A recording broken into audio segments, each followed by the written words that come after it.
ny feo ny fitiavana maniraka ny zanany.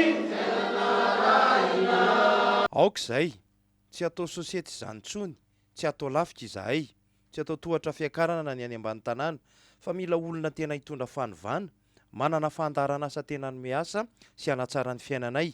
Hoy président Naina ny solotena ny fikambanan'ny ambany tanàna amiray. Ny fampitaona teny Andriafanambojanahary izy ireo ny alatsinainy lasa teo, nahitana ny solotenan'ireo tanora mpanao rugby avy eny ambany tanàna, ny FTMR6 sy ny solotenany avy amin'ny 2010 fokotany eto Antananarivo renivohitra. Fametrahana fandriampahalemana maritra, famatsiana rano ara-dalàna, fandaminana ny tsena, fiarovana ny tanora mba tsy ho voatifitifotra fahatany tsy ara-drariny any anaty koloara ny tena maika aminay, hoy izy ireo.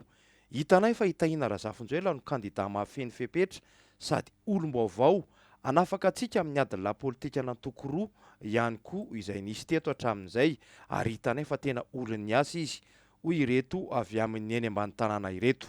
Manana kandida tanora tokoa numéro 2 ary anisany no eritreretin'ny fikambanana hitondra ny Antananarivo renivohitra Taina Razafinjoelina.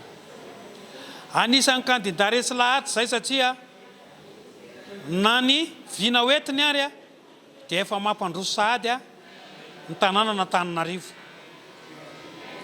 Ankehitriny izay dia nisafidy azy satria efa hita fa potika tanteraka ny tanàna n'Antananarivo amin'ny adila politika an'ireo atoko matanjaka.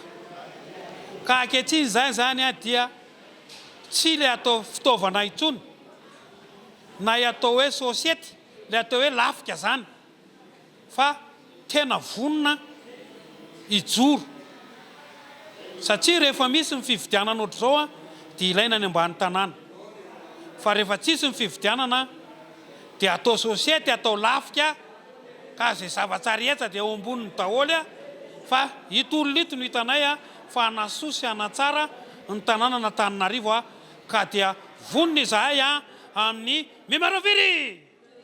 Aoka atao mazava tsara ny resaka fa ny mahasoa no ataontsika, fa tsy ny resaka mahafinaritra sy fampisehoana na sinema, hoy Taina Razafinjoelina raha ny resaka avy amin'ireo solotenany avy eny ambany tanàna izy.